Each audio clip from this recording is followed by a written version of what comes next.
Hello, everyone. So, a couple of days ago, I posted about a white woman who was suing a library who canceled her one-woman show because she was portraying characters like Harriet Tubman and Mary McLeod Bethune in the show.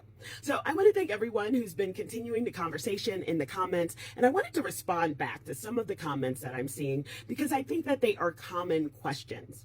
So, like this person asked, if she wanted to remain a one-woman show instead of portraying Harriet Tubman, she spoke about her actions, her bravery, and her life. Would that be acceptable? Would that be a respectful way to showcase her? Or should she change her show to a collaboration? And I think this is a great question. And honestly, yes, there's a big difference between performing as someone, especially a person whose life has been deeply shaped by systemic oppression, and speaking about them with care and respect.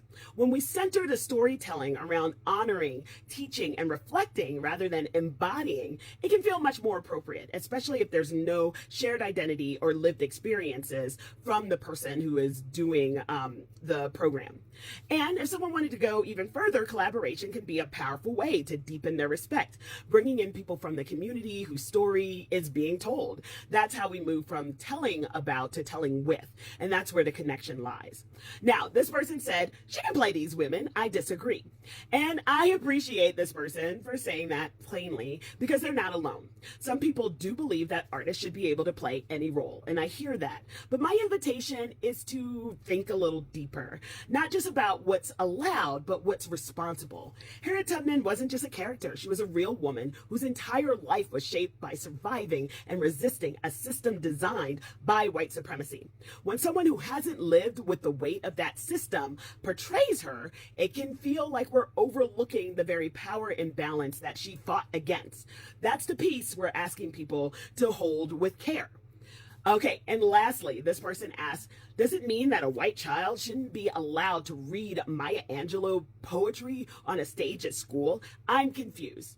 Again, it's a fair question, and the answer is it depends on how it's done. A child reading a Maya Angelou poem as a way to express admiration, especially in a school setting that encourages learning across cultures, that's very different than if they were to go out dressed as Maya Angelou to reenact her. Celebrating Black voices isn't the issue. Centering yourself in the lived experience of a marginalized person without that shared history or context is what we're trying to reckon with. So no, this isn't about shutting down creativity or banning cross-cultural learning.